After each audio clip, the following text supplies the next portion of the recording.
Yeah, boy!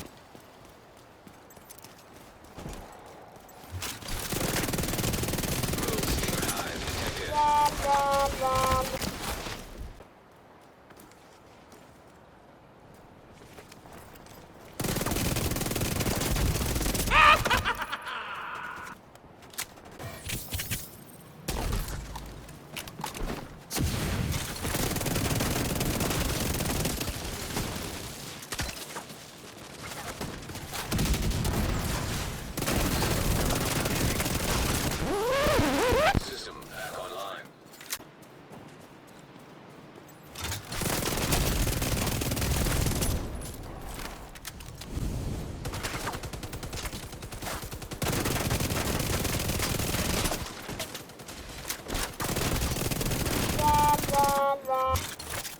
Now.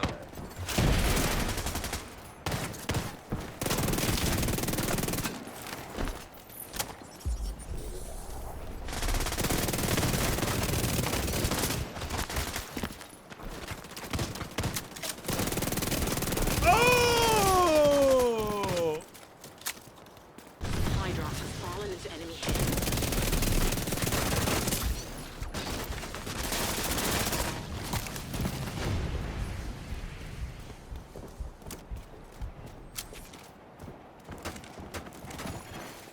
Rogue defender drone detected. Need assistance.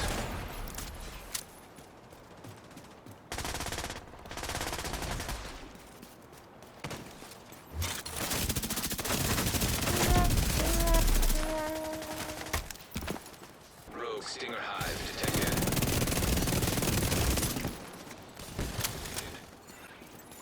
It's on the finger. Allies are acquiring those. Allies have acquired the boost.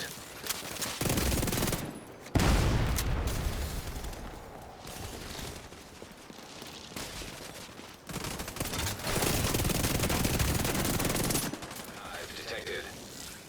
For the jam. Hang in.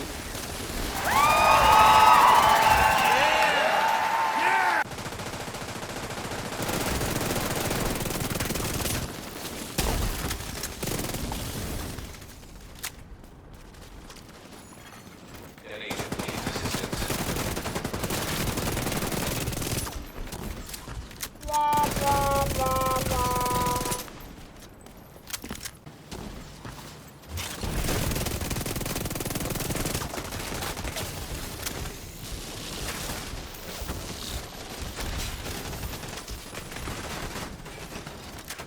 There are no more rogue rooms.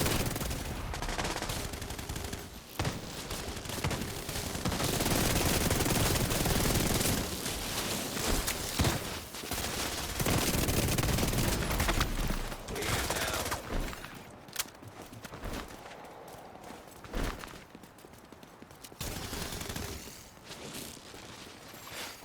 Rogue Hive detected.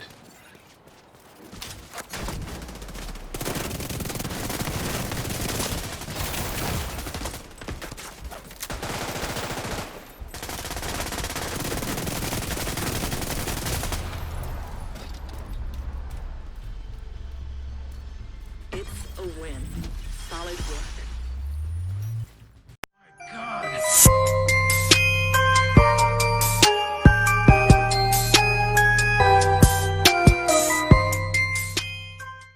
What's going on, everybody? Welcome back to another Division 2 build video. I hope you enjoyed the opening clips, and if you haven't guessed by now, this is indeed a bleed build. And let me tell you guys, the amount of damage that this build puts out is ridiculous and super fun to use.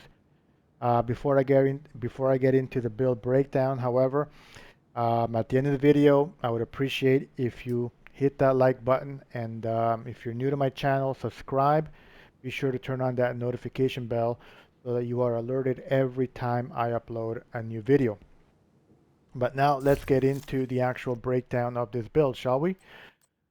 I am at 1.1 million armor, but guys, if you feel more comfortable with more armor, by all means, go ahead. This is where I feel comfortable, and again, you know, how you move and when and how you decide to engage also plays a vital role. As far as the specialization, um, I still prefer the flamethrower in a PvP scenario. Like I've mentioned in the past, it's got a really good medkit bonus, 200% armor, 200% health over 10 seconds every time you heal. You get 30% health on kill, which is never a bad thing. And in group, when your allies are within 10 meters of you or closer, you automatically provide them with an additional 10% damage. Now, let's get into the primary weapons of choice. My primary weapon is the Vector SBR. Nothing comes close to the burst damage that this weapon deals. 1200 RPM, guys. You're going to mow through your opponent like butter. Now, as far as how I have it modded, remember, and I've mentioned this before, in a crit build, you want to reach that 60% crit chance cap, and then you invest everything into crit damage. I was able to reach that 60% through my gear pieces, which allowed me to insert pure crit damage mods on the Vector, as you can see on the muzzle, on the short grip, and on the sight, and of course on the magazine you want the oversize for the additional plus 20% rounds. If you don't have the 60% cap, then obviously you will be using crit chance mods. Okay, so let's look at the talent that you're gonna want to use for this particular build, which is Sadist. Deal plus 20% weapon damage to bleeding enemies. I think most of you are familiar with this talent. I'm going to show you in just a second how you make the enemy bleed. For the secondary choice, I went with the MPX primarily for for those clutch moments where instead of reloading your primary weapon, sometimes it's quicker to just simply switch to your secondary to just to get that kill. You're gonna still want to use Sadist, and and now the RPM is a little bit less. Don't worry about that. It compensates with more total damage. You can see there it's 1 to 9.1k versus the Vector, which is at 83. But the burst damage from the Vector is more than enough for the amount of damage that you're going to be dishing out. Now, don't worry about the sidearm. It's not important. Let's get into the actual individual gear pieces. I went with two-piece Sokolov, one-piece Grupo Sombra. I went with the Contractor's gloves and the Fox's Prayer knee pads, which most of you are quite familiar with how critical these two pieces are for a PvP build. But it's the chest and the talent on the backpack that I want you guys to pay attention to. But let's start with the mask. All red, 13.9 weapon damage, 6% critical hit chance, 12% crit damage is what I rolled. And I inserted a 5.7% critical hit chance mod on it. On my second piece of Sokolov, 12.7% weapon damage, 5.2% critical hit chance, and I rolled 12% critical hit damage. On the backpack, I went with Grupo Sombra for that additional 15% critical hit damage. All reds, and on the gloves and the knee pads are my only two blue core attribute gear pieces. Now, let's get into the chest, okay? So I went with the Ridgeways Pride. Now, if you don't have the Ridgeways Pride, don't worry. You can use any other chest piece and use the Talent Trauma. If you're not familiar with Trauma, when you hit the enemy in the head, you blind them. When you hit the enemy on the body, you make them bleed as well, but keep in mind it does have a 30-second cooldown. Let's look at the talent on the Ridgeway's Pride. Bleeding Edge says shooting enemies within 15 meters applies bleed to the target. Very important. From long range, if you're more than 15 meters, you are not going to bleed the enemy. But then again, this is an SMG build, so you are always going to want to be within 15 meters of less of your opponent anyways. Now the second part to this talent says repairs 3 to 48% of your armor per second for every enemy that is bleeding within 15 meters. This is huge, guys. Every every enemy that you bleed, every second it repairs your armor, depending on how many enemies are bleeding. One enemy, 3%, two is 6%, three is 12%, four is 24%, and five is 48%. Think in PvE, uh, how many NPCs you can bleed at one given time. If you can get minimum five, it repairs 48% of your armor. Now, this is very situational in PvP, but it does work. But we are using it because it also synergizes with Wicked. When you bleed the enemy, Wicked will proc, which will give you an additional 18% weapon damage over the course of 20 seconds.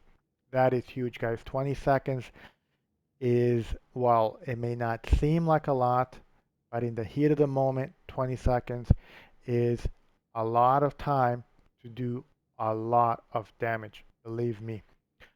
Again, all red, 13.8% weapon damage, 11.5% crit damage, 5.6 crit chance, and I inserted an 11.9 crit hit damage. None of my pieces are god rolled, guys.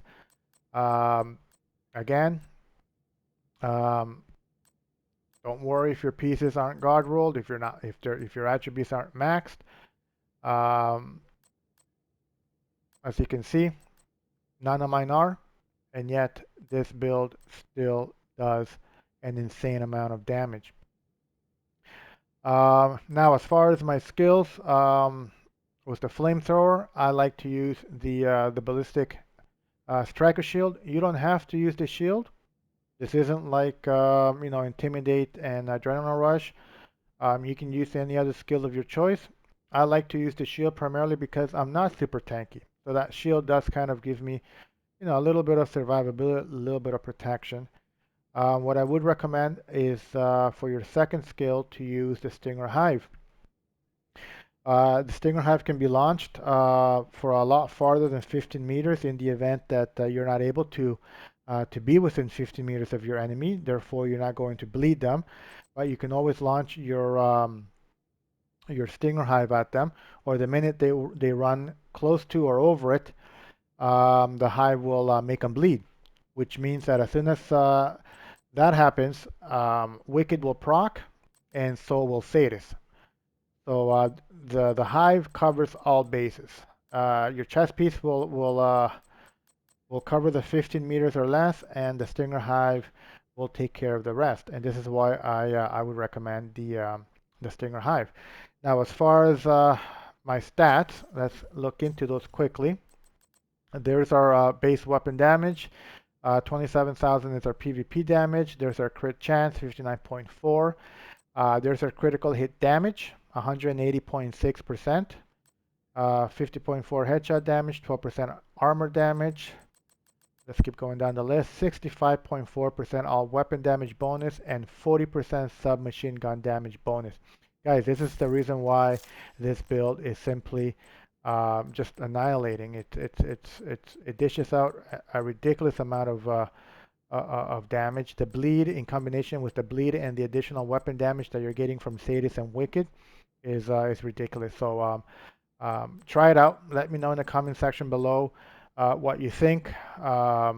Opinions, improvements. I love to read your comments, and I respond to them as much as I can. And like always, guys, I will catch you on the next one. Peace out.